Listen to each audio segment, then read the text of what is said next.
Mr. Kokesh. Hey, there you are. There we are. What's happening? Yeah, I just didn't get the updated. I didn't check my email. Yeah, it's Get all updated good. on my calendar event. I have the old one there. So, Do me a favor. Can you put your video on? oh yeah, just a second. There you go. Let me Nice. make sure I'm lined up well here. No Force One Studios. How's All it going, right. man? Excellent. Yourself? I'm doing pretty good. Doing pretty good. Thanks for coming. Thanks for coming on. Thanks for doing this with me. I really appreciate it. I really Of appreciate it. course. I wish me and you got to interact a little bit more during your campaign. Because I regret it. I mean, everyone's got that. Everyone's got a little bit of a schmiegel in them, and I wasn't sure if I was going to come back and run for it myself. But I think I'm running out of time. And I'll tell you that if I were to endorse, if I was to say out of what ticket I would want out of the pool right now, I don't know how you even guys get along. I'm not sure, but I would want to see you be president and Daniel Berman be vice president. That That's one beautiful possibility. that's a ticket I would really like to see.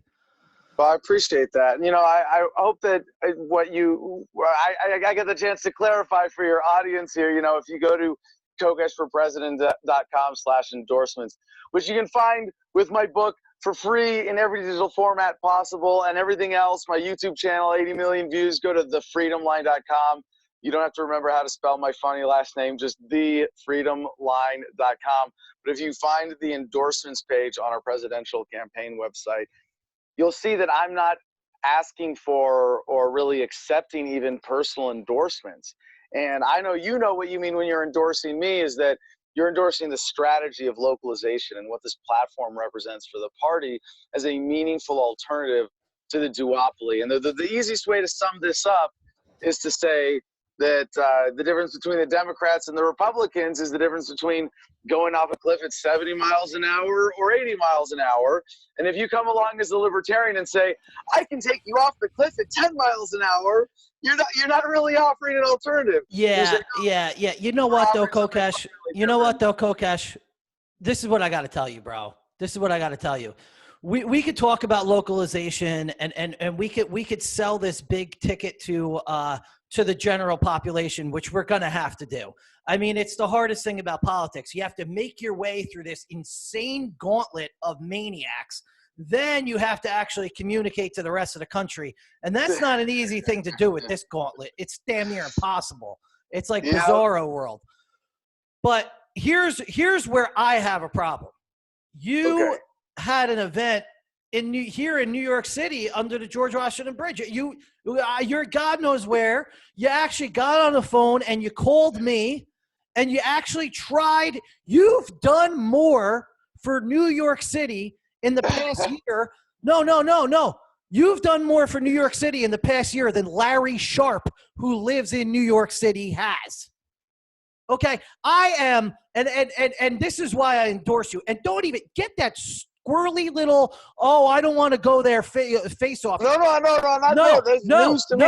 Is Larry that ignoring guy, the city? he is completely ignoring the city. Completely. Doesn't even want to go near it.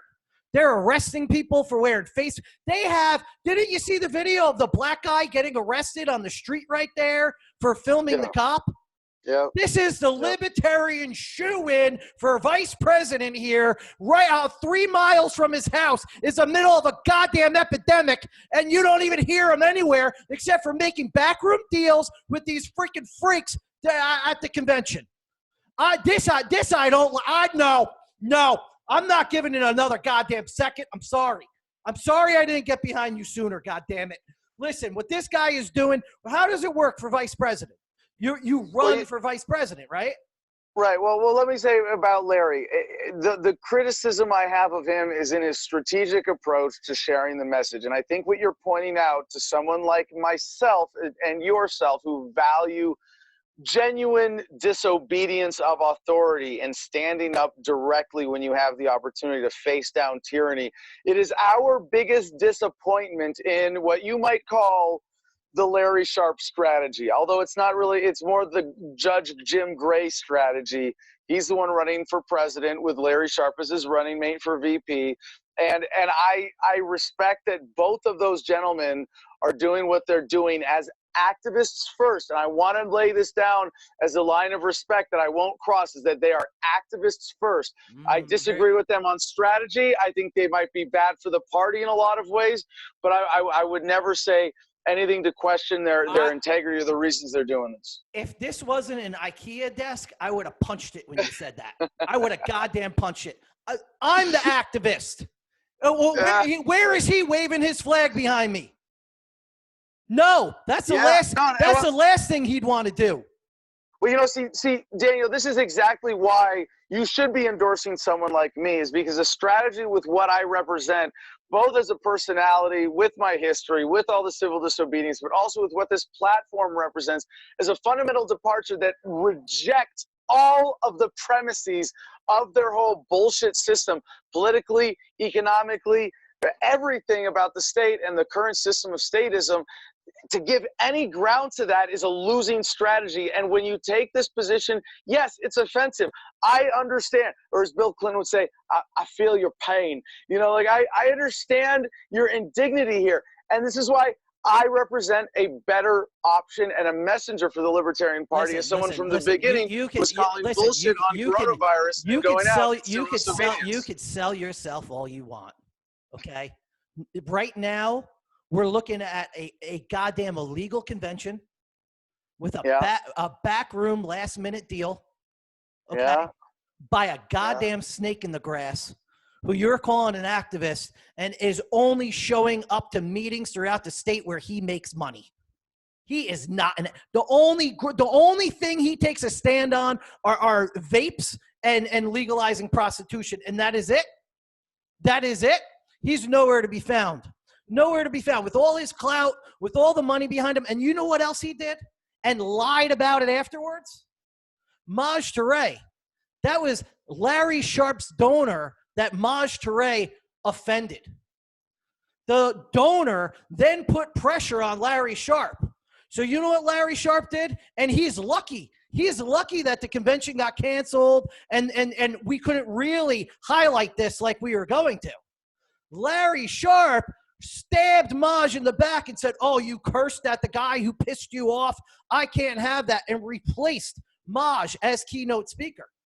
He didn't say he was going to stand up for him. And when I called him out on it at the Bronx Libertarian Party, you know what he said? He said, Maj asked me. Maj asked me to replace him. You know what Maj says? He's like, I never asked him to replace me.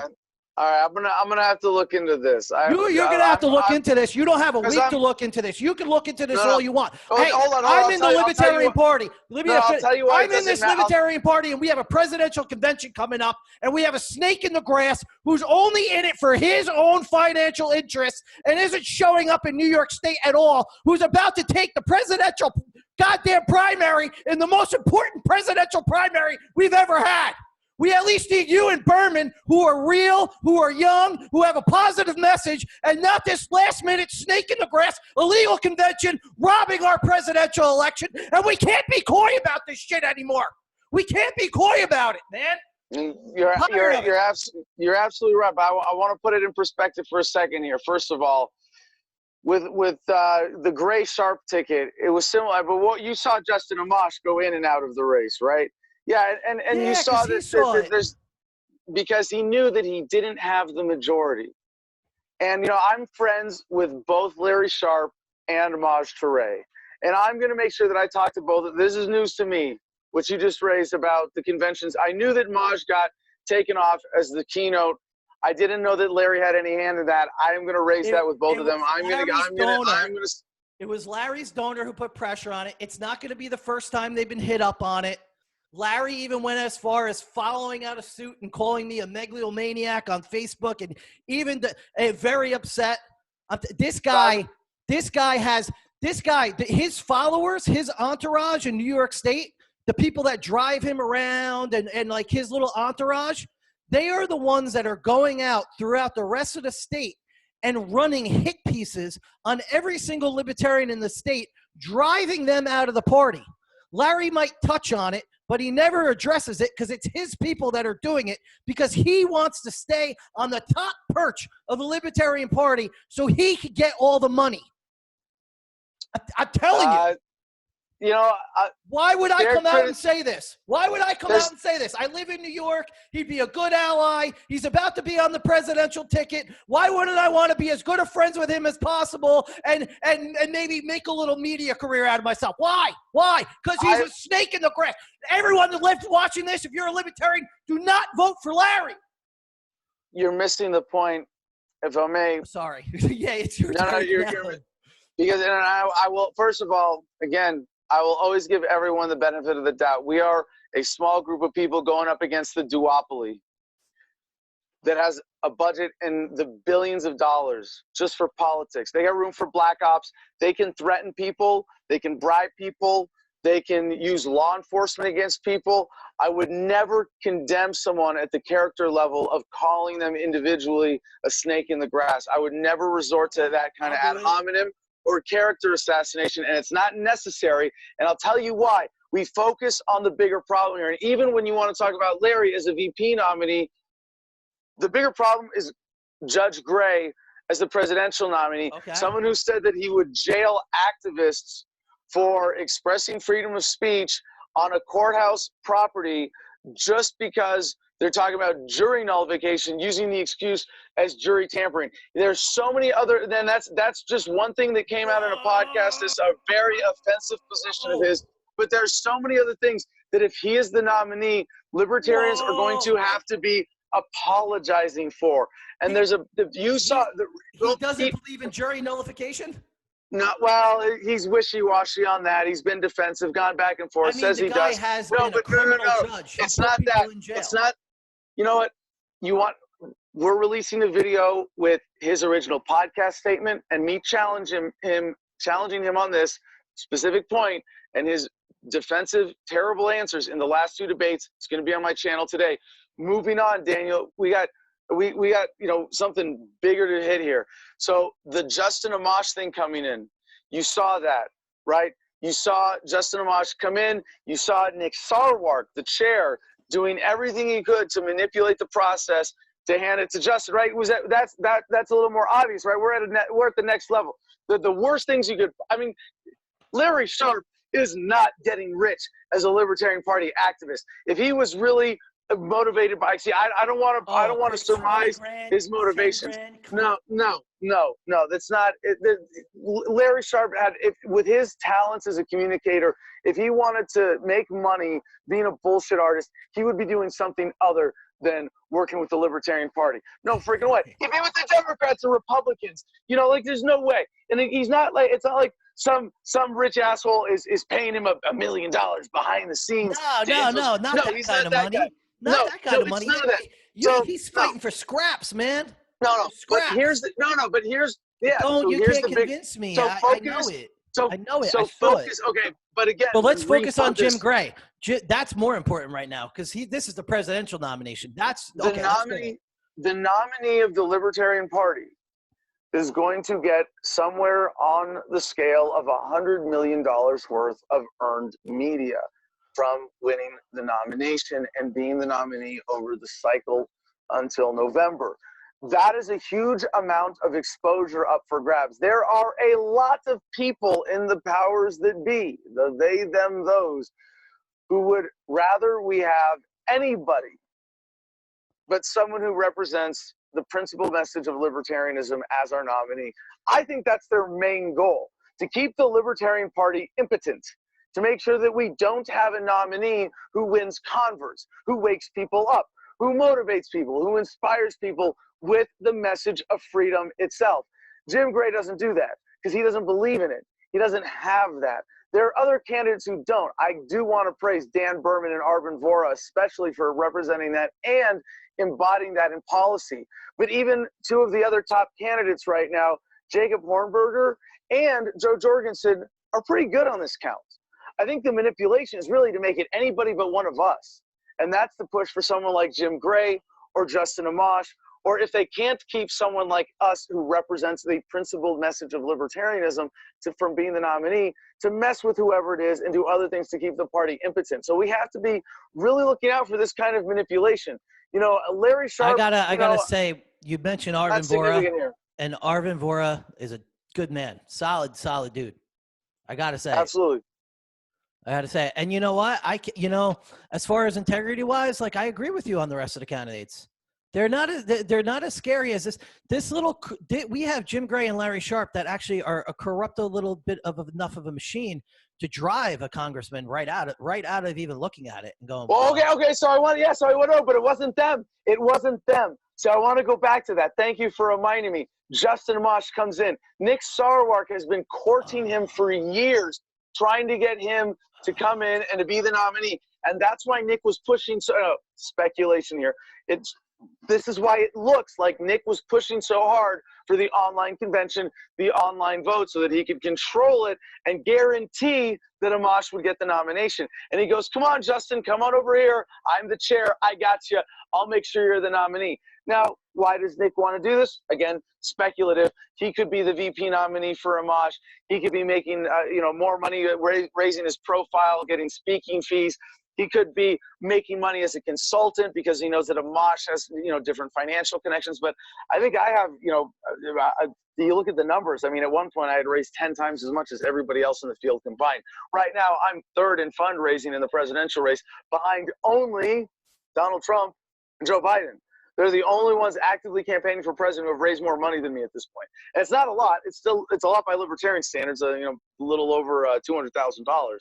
But the race here, that's like, what is their objective? It was to get Amash in, and there are people who wanted to see Amash in because he's not going to wake people up. He's not going to put the principles of libertarianism front and center. He's going to actually doom the Libertarian Party to be the party of Republican retreads for decades if we do that for the fourth cycle in a row. But they're happy if it's someone like Jim Gray as opposed to someone like me. And again, other candidates, Vermin Supreme is in a category all of his own, obviously acting with integrity in making this a joke. Totally support his message there. Vermin's a nice guy. Yeah, he's a nice guy. I liked him. Not at all. Not at all what we need. That would set us back in other ways. Yeah. But Arvin, Dan, solid, and then solid. The other two front runners in the race, Jorgensen and Hornberger. Jorgensen, I'm wishy-washy on some of her wishy-washy positions, whereas Hornberger, I'm wishy-washy on his centralization, as opposed to localization or decentralization, as I'm advocating. But still, what they do is they put principles first. They represent a different way of thinking, whereas as the Jim Gray, the Justin Amash, the Gary Johnson, the Bob Barr, the Bill Weld strategy is, well, let's nominate someone who doesn't quite believe in what we believe in, maybe doesn't even understand what we understand, and hope that putting someone in that gateway position is going to bring more people over. Well, nobody comes through a gateway for the gateway. They come through the gateway for what's on the other side of the door. You have to show them what's on the other side of the door, not, hey, here's a little thing kind of on the edge of what you're doing already. Thank you. It's going to bore people to death because it's not a meaningful alternative. Let's go off the cliff at 10 miles an hour. It's like when I ran for public advocate, and your first go at it, I didn't realize how effed up running for politics was. When you try to do good, just the upheaval that just comes pouring down on you. Like, now I know now I know what to do with it. I'm ready. But thick-skinned. But I saw what was happening, right? And I saw that America was moving towards the government owning property, that all the cities throughout the country had the same themes from the universities and all that stuff and the activism of community board co-ops and community-owned land and eventually affordable housing for all. Amazon is going to come in here and pay for affordable housing complexes. And then it's like, what do we do if Amazon doesn't succeed? Then that breeds total corruption. So when I saw all this happening, I was like, how do we get a message to the people like the hood that are going to fucking love this shit? And and then and have it make sense. And I was like, you know what? All affordable housing, all government subsidized housing, we just give the tenants the deeds. That's it. And everyone thought I was so crazy. And now I'm sitting in the middle of New York City where we don't have to pay rent and they want a rent strike. Owning a property and being a landlord is going to be completely useless. If you're smart, you're going to burn your building down and get the insurance money because the government is about to take it over. It's starting to happen. And one shots fired are happening all over my neighborhood. They don't report on it, by the way. What is one shot? That's what one shot is, and it's happening, okay? I'm not even kidding you, all right? And it's like when I say, listen, NYCHA, all public, you know, if you don't understand the NYCHA thing, we'll talk about it, but whatever, like, just give them the property.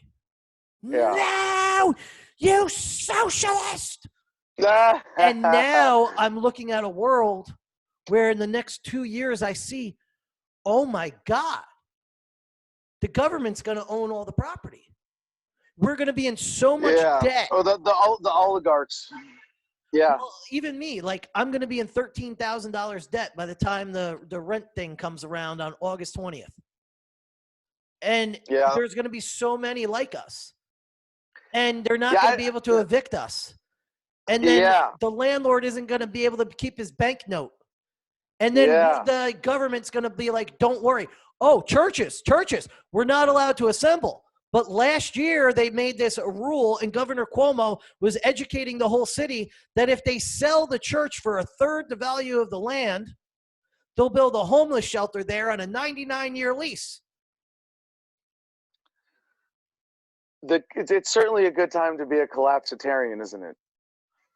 I mean, the only thing I don't know. It's either we either just go into fetal position, like you're drunk getting in a car accident, or we got to start throwing some haymakers fast, man. No. I get the temptation. I'm with you here on the observations here that what we're experiencing is a forced unemployment crisis more than anything else. It is an economic manipulation intended to concentrate power in the hands of the few at the expense of the rest of us. The rich get richer, the poor get poorer, and it's real property and control in terms of company ownership that is being consolidated, ownership of businesses, ownership of real estate. The commercial real estate right now is the immediate crisis, but it's going to soon ripple into residential real estate, and you're going to see prices plummet as people get more and more desperate to downsize just as a response to, oh shit, I was out of work, or my revenue went down for a few months. And what you're going to see here is a huge contraction of major parts of the economy, but who's got liquidity? Who has the cash to buy up all these assets? It's a planned crash. It's an engineered crash so that people are desperate. And just to put this in really easy terms for people to understand, if you and your 10 friends who are all bartenders and servers who all lose your job, and now you're like, oh crap, I got to catch up on rent, I got to catch up on phone bills, and you all have an extra car. And now all of a sudden, hey, that second car goes on the market. You're all trying to sell it to each other. None of you can afford it. Well, who can? The people who are plugged into the system, the people who have been sitting on cash. And we have allowed the system to exist in the first place against the better judgment of so many of us as libertarians saying, no, this makes us vulnerable to this ripoff. So when this panic broke out, I was thinking like, oh God, I got to get out of the city. I got to get out of here. But I got out of the city and I'm like, oh God, my sister works in an ICU. My other sister, you know, like I probably might not get my apartment back. I was like, screw this. I'm going back to the city. Plus I want to see what's going on here. You know, this is my home anyway. But I was researching squatting and I was like, okay, so right now the banks might sit on this property, but are they really going to pay for a lawyer to fight this case of getting me evicted when the property isn't worth anything anyway and nobody's rushing behind? Yeah, squatting is so there's so many beautiful breaking points that we're coming to. So I went nuts, right? Like 4-day research program on fantasizing all over on what I was going to squat, right? All of a sudden, Realtor and Zillow.com both took all their foreclosures off their website. Of course. They're not that dumb. But I think squatting, and I'll let you go. But I think I'll let you rip it. You know, I think squatting, that is going to be it's going to be vital for human survival, and it's going to be a very important line to hold. Are the judges going to side with the bank, or are the judges going to side with a human being that needs a place to live? Yeah. Are they going to side with that artificial debt of having to pay 3 times the house is worth over 30 years, and nobody was able to afford it anyway, and they're debt slaves forever? Are they going to side with that BS price, or a man with a dream trying to find a house and a farm and find a wife? And you know what I mean? What are they going to go with? And there's gonna be a fight, because they're gonna look at it and go, I don't know, if we just give it in so easily, the housing market will collapse. Man, there's so much. Yeah, there's so much I want to say in response to all of that. You've opened up so many beautiful topics. I mean, you go back to the housing crisis, 2008, 2009. They pushed it all the way to the point where they were trying to foreclose on people and kick them out of their homes, where cops refused to enforce the orders. And it looks like they're going to be pushing towards that in this crisis as well. The big thing that I want to point out to people that is a great sign for optimism is that there's going to be a blowing up of the black market, the whole bifurcation of the economy that's already happening, that we are having a rush to agorism and civil disobedience and working under the table and off the record. And oh man, there's so much to this, because you see the bill that they're proposing in Congress would give anybody making $120,000 a year or less a year, $2,000 for them, their spouse, and up to 3 kids. That's $10,000 a month. That's $120,000 a year. You may who the hell would work? I mean, you're not going to work unless you can get a $200,000 plus a year job. And the economy's not going to support that. But what are you going to do? You're going to take that money. You're going to buy Bitcoin. You're going to buy metal. You're going to buy real real estate, as in like what I'm living on here. And maybe at the end of this, I'll take my camera outside and show you what we've got going on here at the Garden of Freedom. Nice. You live in New York City. That's insane in and of itself. New York City is a giant pile. It's a giant pile of people stacked on top of each other. And it is, human beings were not meant to live that way. It is the product of the art. I love visiting New York. I love it, but I would never want to live that way. And the fact that so many people live that way is the product of artificial economic incentives created by the fountain of money known as the Federal Reserve System. It's the same reason we have military bases in every congressional district. In all 50 states, you have 2 senators bringing home the bacon. That's why you have decent, sized capital cities in every state. People living with incentives to be close to that source of money that shouldn't exist. And now what we're seeing with coronaphobia is this artificial, this event that is driving us towards remote living, towards doing things by Skype, by Zoom, by whatever it is on the internet, and you don't have to live in a giant pile of people. You don't have to be asshole to belly button your entire life. You can say, look, I'm gonna live on the land. I'm gonna reclaim the American dream. Definitely. And here, the last thing I want to say about this, I gotta say this is so important for libertarians,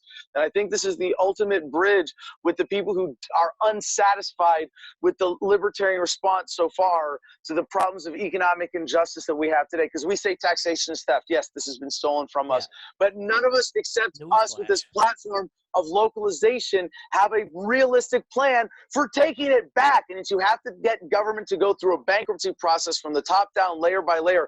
You can't secede state by state, which is great. That's how this country got here in the first place. But if we get together and do it all together at once, 50% of the land west of the Mississippi is owned by the federal government. Screw that. That is them taking. Yeah, that is them taking our right to homestead. That is communism. That is straight up communism. Carl Schwartz designed was the first Secretary of the Interior, and he was Karl Marx's first general and a Civil War general. It's a straight up Marxism. We don't realize how America is the most beautiful Marxist experiment, and we are living in Marxism right now. And that's what's happening. We have to take back This is how we take it back. Right now in the cities, we need the kids that aren't allowed to go to school to be gardening in their yards and letting me come up and get a cucumber at $1 a pound and bringing it down to the street and say, fuck your food lies. I got your food right here, and take over the food supply. We need to get the word out right now. Every Yes. people living in the burbs, blow up your tomato gardens, and I'm coming to buy it, and I'm coming to sell it, and I don't care if de Blasio gives me a ticket or not. Yes, that's what it's coming to, is that black market, which is really counter economics, agorism, conducting your economic affairs outside of the purview of government, not contributing materially to the state. Withdraw your support. And I hope that's a big part of what my campaign represents as an opportunity for the Libertarian Party, is that we're in a black swan right now. And I've said that no Libertarian can win the presidency in 2020 without a black swan. Well, guess what? It's here. Buckle up. And if we don't win in 2020, we better have nominated a candidate who's going to represent a lifestyle that is fundamentally different than mainstream America right now, that shows us off and as a way of living as libertarians, because we live differently, we relate to each other differently, we relate to authority differently, we relate to cops differently, but we relate to the whole human family differently, out of greater love. That's what it's about, is to have that love. We're willing to take a stand for your freedom, for your individualism to prosper, and your heart and your soul to be nurtured more than any other any other vehicle to do it is with libertarianism, because we care about your hopes and your dreams and your desires, and we want to make sure that everything's okay so you can, that's what it's about. This is why the process is manipulated. Daniel, to get back to why you really wanted to talk to me today, this is what they want. What's the difference for the powers that be with $100 million worth of promotional value going towards someone with this message that really threatens the premises of the current system, versus someone like Justin Amash or Jim Gray, or even, dare I say, and to a certain extent, Joe Jorgensen or Jacob Hornberger, who are endorsing the idea of the centralized system. It's a waste of time. The ticket has to be Kokesh and Berman, and that's it. Kokesh and Berman, this is the ticket. This is the one that I'm going to keep screaming to the rooftops until the convention starts. I love this, and I got. Well, I actually got to give you three other options here, and then run these. Arvin Vohra is a good man. One is Arvin Vohra. Well, I got more, because I would serve with I would love to have the strengths of any of these candidates that I've shared a stage with supporting me. But Arvin Vohra, obviously, Dan Berman, similar strengths as the running mate here. Sean McAfee. That would be cool. He is cool. I talked to him. I was like tripping just talking to him. I was like, whoa, he's cool. Yeah, now talk about a guy who powerfully represents a different paradigm and is the complement of strengths to my weaknesses in terms of this corporate and executive experience. Now, one more here. Imagine a Jew and an Arab teaming up to take on two 70-plus-year-old white dudes and take down the duopoly for freedom. I'm not voting for that. No way. If we could get Justin Amash to endorse localization, if I'm at the top of the ticket, Kokesh Amash would be a Jew and an Arab teaming up to take on Trump and Biden, Cadet Bone Spurs and the Kid Sniffer. China Amash, get out of here. I was ready to scream for years over this. I was ready to go. Christman was ready to go for two Jews like he's never gone for an election ever before. And you throw out the freaking the red-green axis, Justin Amash in my face. Come on, man. What are you doing to me? What are you doing to me? Because in order to be my running mate, he would have to endorse the platform of localization, of taking the federal government in Congress, and that needs to be spoken about.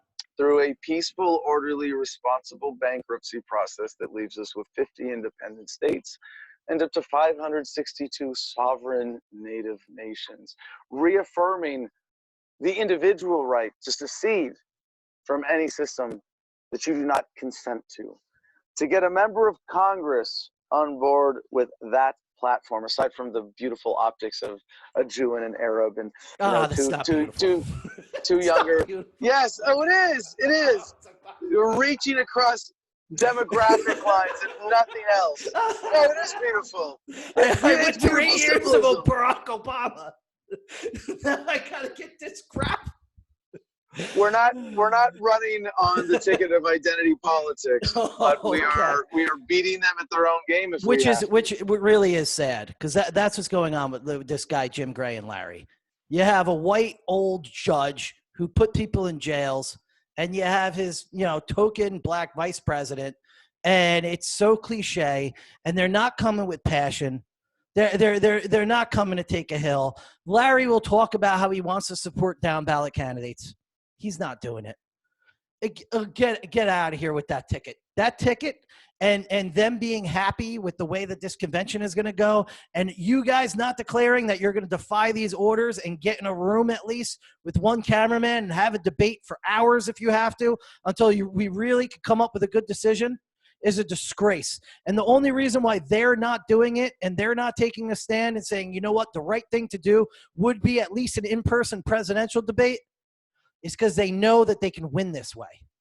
They know they got it in the bag, and they're not willing to put principle over their own victory and put an end to it.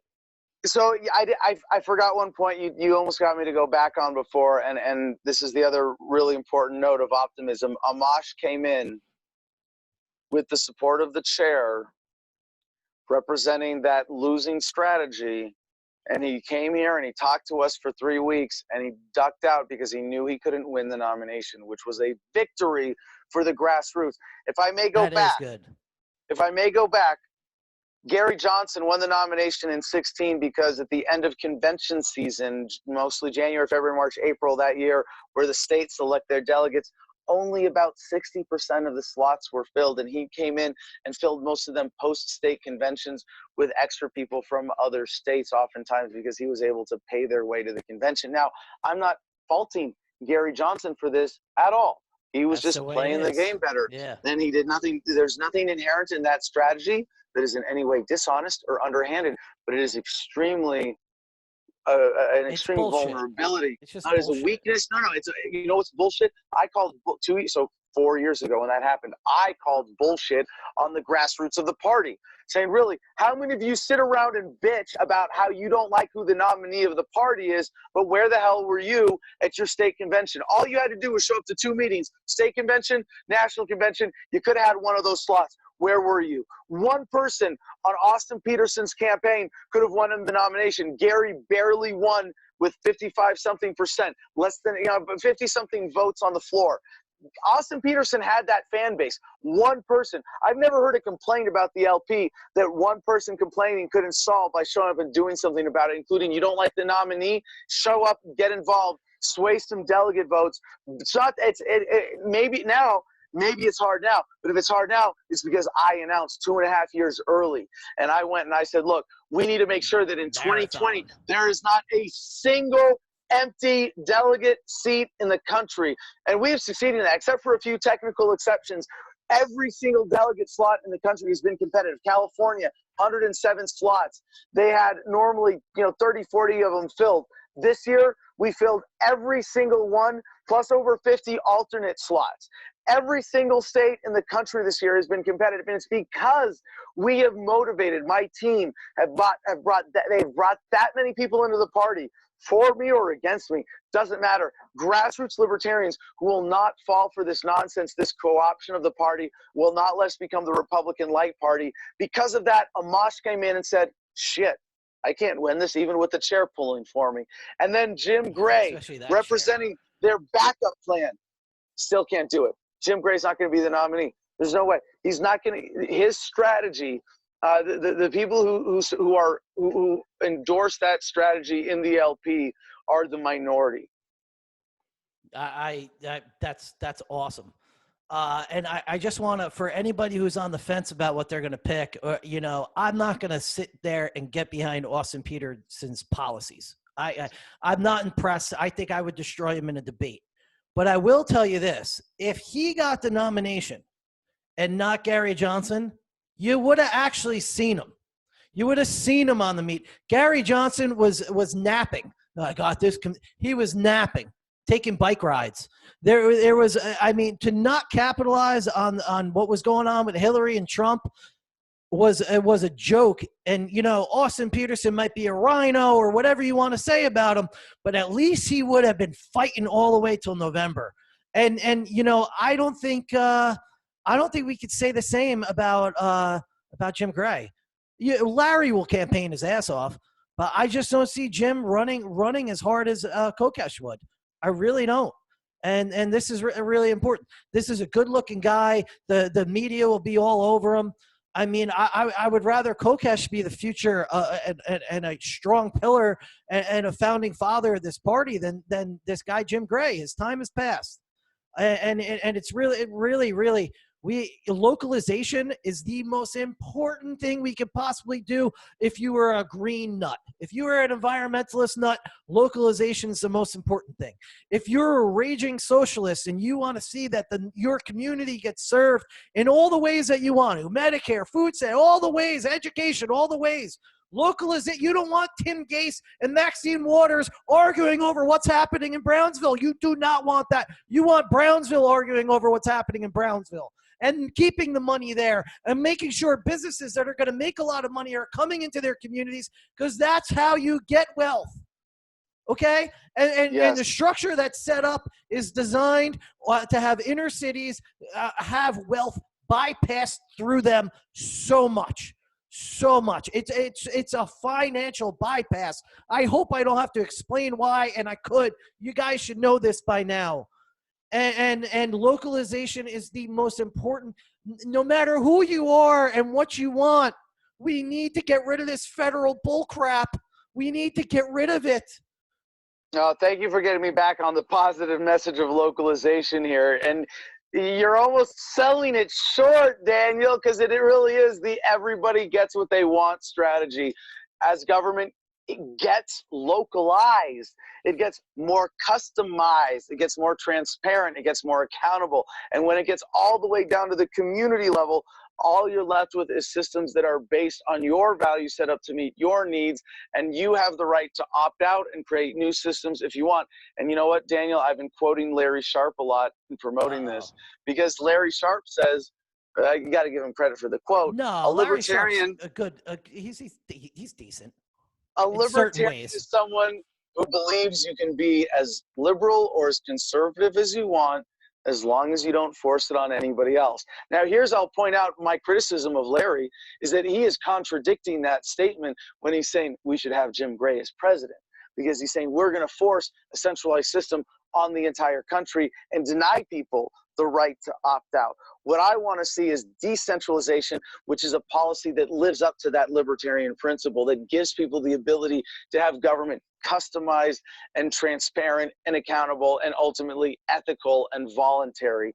You know, Daniel, you'll appreciate this as an aside here, because you're familiar with the anarchist-minarchist debate, split, whatever bullshit in the Libertarian Party. At risk of pissing off everybody, I'll tell you, they're all wrong.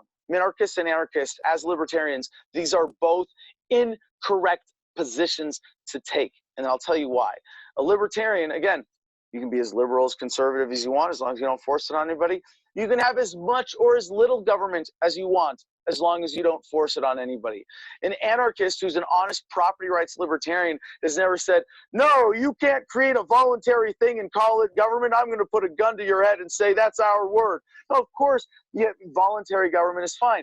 Then I've never heard a principled minarchist who says, well, I only want government to do these things that it absolutely has to say. Well, yeah, you don't have the right to opt out on your own property or to secede. Yeah, of course they respect that. So they're both wrong in assuming that their preferences are correct for other people. What you really need to take is the position of voluntarism, straight up libertarianism without adjectives, to say, look, you can have as much or as little government as you want, as long as you don't force it on anybody. The goal should not, see, and when we even accept anarchist, minarchist, it's just as bad as accepting liberal conservative. You know, you're playing their game, saying that we have to have a certain kind of government, and all you get to choose is the flavor. No, absolute nonsense. Everybody should get to choose whatever they want, whatever people can put together voluntarily For people who want to create social systems and be governments, well, you at least better compete for my business. I better have the right to opt out on my own land, to join your system if I want, to vote with my feet in a meaningful way. Now, central governments take away the value of voting with your feet. You know, you move from California to Texas, you're still paying federal income taxes. You know, you're still subject to federal laws. No, I want to live completely differently. Why don't I have that right as an American? It's because of centralization. We can't give any ground to this. The only people who ideologically, legitimately object to this concept of localization are the nationalist militarists. And they're the minority.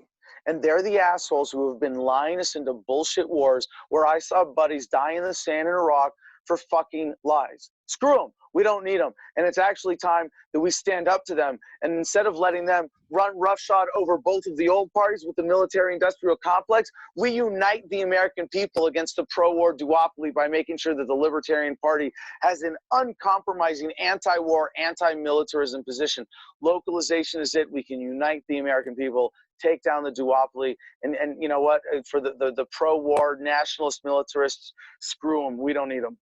And to the voters who are looking to get behind Kokesh, like this message of localization, when you're looking at Trump or Biden, the Bernie bros are going to run to this because they're going to know that this is how they can serve their own communities. Now, I know you're, as libertarians, you're going to cringe. Oh, the last thing we want is Bernie bros. We want to convert them. We're not converting crap. We are the Libertarian board. No, we are. That's what I do. Liberals are liberal. We're not converting them. No, localization will help. So localization is a gateway. It will help both sides. But it's good for everybody. But you know what? The ultimate reason I should be the nominee is that I guarantee you I will be the best at building the movement and winning converts, because that's what I've done over my entire career. That's why my book has 250,000+ copies in print, over 4 million downloads.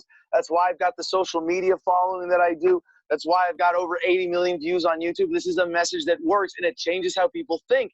And sometimes it takes them a long time, and I got to be humble.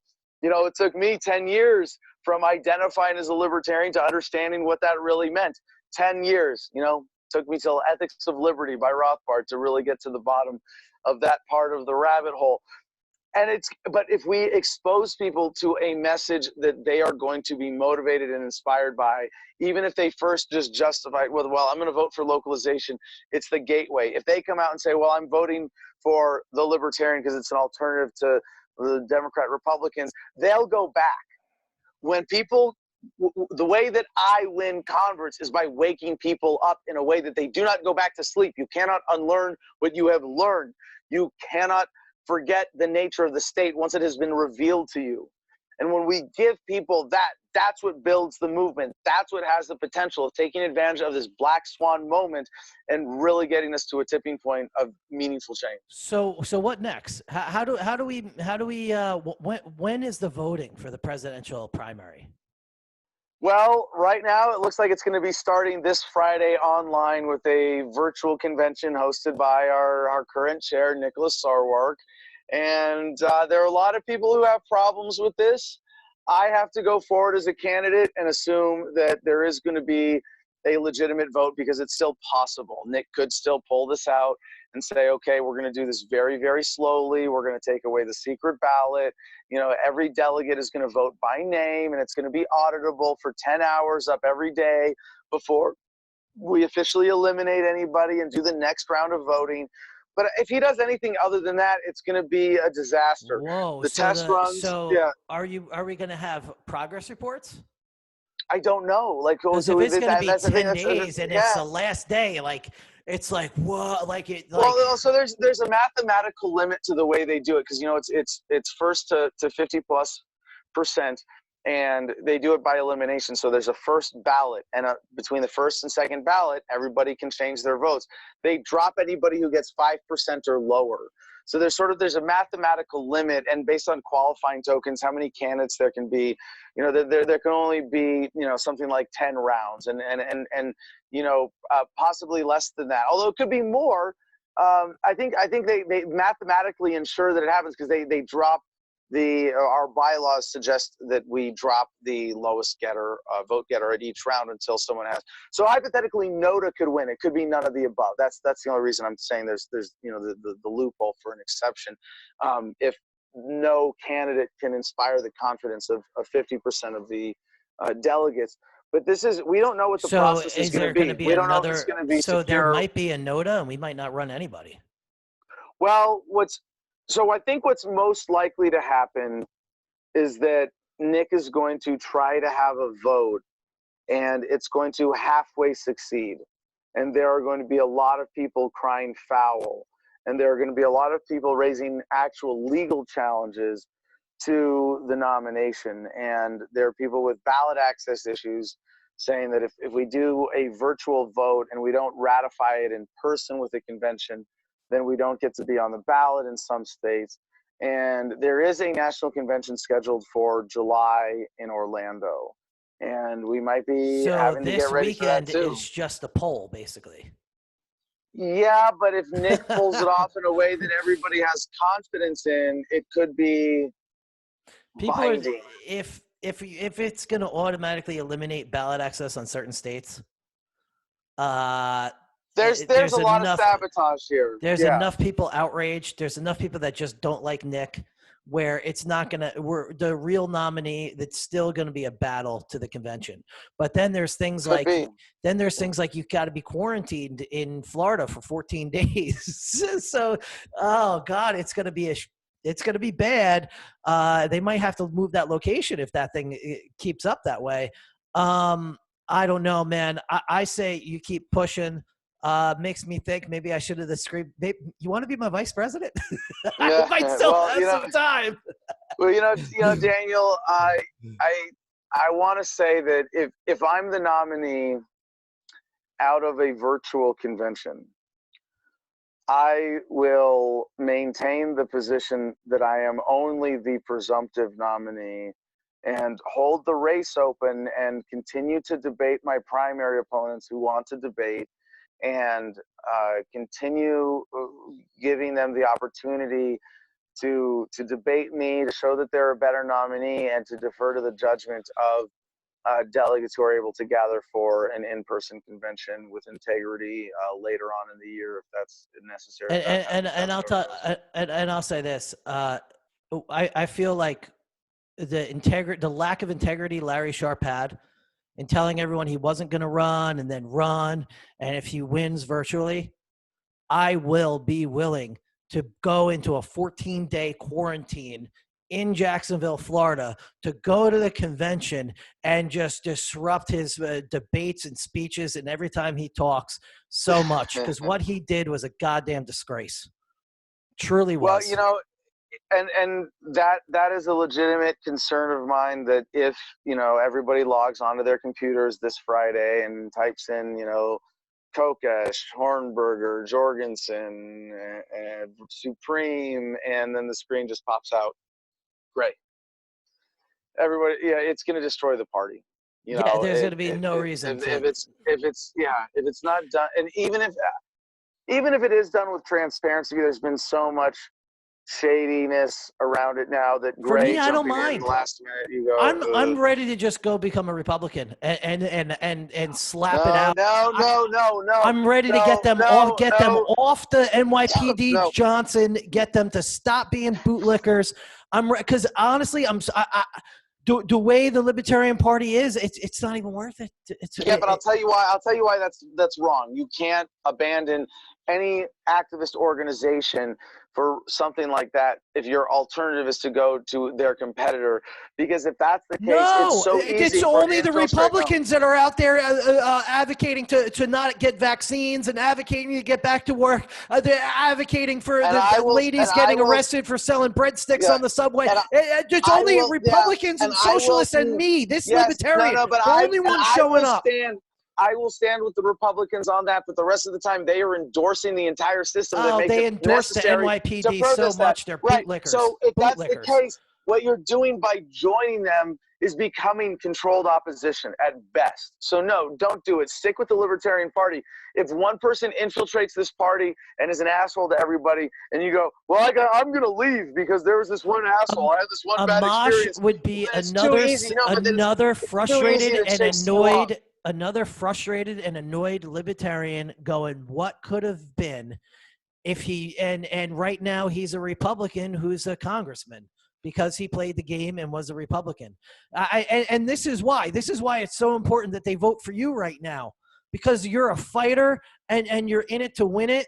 I mean, you're calm. Like I honestly wouldn't, I always kind of thought, even when I went to a couple debates, like if I lost, I think I would go. I wish you were at the New York debate. I wish, I wish you were. I should have stuck it out a little bit more, but I'm running for mayor. I'm running against Andrew Yang for mayor because this is the final frontier right here, and we're going after it. And I'm jumping in on the independent nominating petition against Jerry Nadler. Jerry, I'm going for him. Okay. I'm going for him. So yeah, I would not disagree with you that New York is the belly of the statist beast. But I don't think we win by cutting out the belly. I think we win by starving the beast. And I think what we were talking about earlier with the real estate crisis, with the forced unemployment crisis, with the liquidity chasing lesser capital goods when it comes to, cars and houses and even land, all these things, these durable investment, things that people think of as their savings that they're liquidating now in order to survive this crisis. All of this leads to a huge consolidation of wealth and power, and the way to resist is to live differently, to not live in a city where you got to pay how many dollars in gas tax per gallon, where you have to pay sales tax through the nose at a bodega, where you pay $1 million for a taxi medallion, where you're endorsing this whole system have to drive, by living there, where your tolls are $14 to get in and out of the city. You have to drive 45 minutes just to go to Walmart because Walmart's the only goddamn store anywhere near your goddamn house, and you're going, what the hell? When you can fall out of your freaking front door, have like the whole world at your fingertips, the center of the world. Everybody, listen, I understand that your model of living is where America is going to be going because the big cities aren't going to be able to sustain themselves, and the food supply is going to be so controlled by government, and everything's going to be throttled in, and we're going to be on food lines just like they want. The government's going to own all the houses in New York City just like they want. I understand we need to get the hell out of here. I feel it every day. But there's 8 million humans here. There's 8 million human beings that are about to get controlled and brainwashed by the government. Here in the city, they have this thing where at 7 o'clock, you're allowed to, because at 7 o'clock, we're allowed to yell. At 7 o'clock, when you sit in your apartment for 3 months straight, you're allowed to yell at 7 o'clock, and people go and they bang pots and they scream and they yell. What the fuck? Go outside. It's just Mayor de Blasio. It's just the media. Go outside. It's okay. You're not going to die. I'm outside every day. I'm not dead. Go outside. So I certainly respect your preferences, Daniel, to want to live in a giant pile of people. If that's your preference, localization says, I want you to have that right. And I support you doing what you're doing. And I support you confronting the belly of the beast. I'm a madman on the frontier out here, man. I'm a madman. Yeah, that is a different kind of frontier. But I hope that you do your part in helping people adjust, for people who shouldn't live in cities, for people who are only there for bad reasons, for people who would be happier living out in the country like we do here at the Garden. I just hope you sip on that adrenochrome and just go nuts, and win this election. You got like how many hours left till the voting starts? Come on. Come on, man. This is war. You got to win this thing, baby. Yeah, we got debates every night. I'm staying focused. I'm here. Well, I'm here in my office on No Force One, and just to sign off here, Daniel, I'll show everybody a little bit of the behind the scenes. Yeah, let's see it. Starting with We're dressed Oh, up from the Jesus. waist up. Jesus. Yeah, All right, yeah. all right, all There we right. go. All right, Yeah, come on. you knew that was fun, right? One of the greatest benefits or funny side effects, I guess, of the Corona crisis is that the pants industry has been suffering lately, as people only want to shop even at Walmart for waist up accoutrement. But here we are on No Force One on the bus in the studio. We got the kitchen. I'll pull back the curtain and you'll see my wife working back there. Nope, there's the door. Just a door. Back there's the bathroom and the bedroom. I assume she's taking a nap or something. We got the rest of the bus here. We've thrown a lot of great parties on this thing, getting around the country and going to state conventions, which we don't really get to do anymore, because everything's shut down, unfortunately. And I've got my Freedom branded matching sunglasses here. We're gonna go outside and give you guys. Let's see. I can turn. Where What are are we you? using here? Where in Arizona are you? Like, We are in the mountains near Williams. We're about an hour west of Flagstaff. When I Cool. say Arizona, people think saguaro, cacti, and sand, desert, and nothing but that. But here, as you can see, you just have to turn my brightness up so I can see what's on the screen here. yeah, I woke up in a foot of snow in a Walmart parking lot, and me and my dad in an RV in Flagstaff. Like, it was pretty crazy. Yeah, so it's really windy day today. I hope that's not picking up on the mic too much, but you can see the bus here.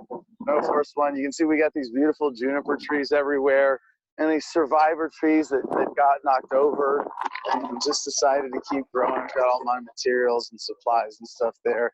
Got my my workshop in the shipping container. We've got a bunch of dome projects, and this is one of my small businesses here, or I should say one of my startups. We're doing big igloo geodesics, making all of these geodesic dome frames. Bucky Dome, Bucky. If anybody wants to check it out, bigigloo.biz. We got a really cool URL. We got a great Instagram Wait. page. Hold on, wait. You build Bucky Domes? Yeah. Really? Yeah. You want to see the shop real quick? How come I didn't know that about you? Oh, because we just started. I got the equipment from Ernie. So I've been out here 4 years, and this is my one hobby outside of politics and activism is alternative construction and homesteading, and it's its own form of political activism and self-reliance and civil disobedience. Sick. I don't want to risk losing my signal getting in here too much, but the whole dome operation is basically two pieces of equipment. It's this table saw it's a chop saw with a special metal wheel on it, and this is a table that Ernie built especially to support this. And you've got this feed tray here that he built onto it. And you take conduit, these 10-foot sticks of just regular conduit you get at the hardware store, galvanized steel, and you cut them 5 at a time on the chop saw over there. You bring them over here to the stamp press and you stick them in there, and what you do, you end up flattening and making the ends or punching holes in the ends so they look like that. That's not a very good example. Oh wait, so are those just like scaffold braces? No, it's conduit. You start So conduit. you're using regular electric EMT and then attaching it to basically those things that look like scaffold braces. Yep. And let's see if I can get over here without losing my signal. I'll show you guys this. I'm not going to turn it on. You need the generator, but you put it in here and it flattens it and puts that curve in it. And then you put it in over here, and you can see on the floor, you got all these little bits, all the little cut off. Nice. And it cuts the little ends and punches the holes out. And you end up with these struts. And with this equipment, we can do these in 1/2 inch, 3/4 inch, or 1 inch diameter conduit. And with the 1 inch, you can make some pretty cool. You can see we've got our cover going up on a greenhouse, flapping around in the wind out there. There's our friend's kid, Liam. Hey, Liam. I've got a little swing we made over there. All sorts of different projects out here. This is the big 28-foot geodesic dome that we're building into an Earthship-style house with a thermal mass tire base. This is going to be a greenhouse. And then we've got a trellis garden here, and then the bigger greenhouse where I'm going to be growing cannabis here legally as a patient, actually, under Arizona state law. Oh, gee, disobedience of federal law. Yeah. Yeah, we voted some of our rights back. There you can see the bus with the slides out and a bit more of our beautiful view here You where got we a get nice the view. most epic sunsets every night. How deep is your well on that little mountaintop there? We don't have a well here. We get water delivered right now from a well, and we have enough water here that we can do rain collection. You got Mount Williams there in the distance. Are you allowed to do rain collection? Yes, we are allowed to do rain collection. Well, I know in New York it's illegal, right? The government owns the water that falls from the sky. You're not allowed to. I think in Colorado it's illegal too. Yeah, oh no, there are a bunch of different municipalities with silly such regulations. Isn't that crazy? Yeah. So yeah, no, we're setting up a bigger property-wide water collection system, and I'll just show you one last thing if you want to know why. What's your septic system? We do compost toilets right now. Nice. Yeah, it turns shit into gold. Nice. Food. And so I'll just share one last thing. If you're ever wondering why, you know, the worst, I think the worst day of being Adam Kokesh. What do we have here? We got some kind of mess here. I have to clean this up. Give me just a second, because I really want to show you guys one of my most important features of this land here. We had these trees. We have these trees that got knocked down by cable dragging to clear cut for grass for cattle. And a lot of them just got knocked over and said, you know what? I'm just going to keep growing. This is one of my survivor trees. This is my favorite one. Totally suspended there off the ground, not even touching the roots off to the side. I know the light's not great right now. I'll just show you one more over here. But this is why the worst day of being Adam Kokesh is still better than the best day of being Donald Trump. Because I get to get up every morning and look out my door and see these beautiful trees. I hear you, brother. These amazing examples of life finds a way. And I think when you see a tree outside your front door every morning that got knocked over. Adam, I'm going to be back in 1 minute. Just keep talking. Keep going. Well, that's it, Daniel. I should sign off if it's okay. Okay. All right, man. Have fun. Good luck with your race, bro. Let me just turn this around and sign off properly. All right. Thank you very much for joining us. Check out thefreedomline.com. Peace and love, y'all. Daniel. 718 Radio. Let's do it.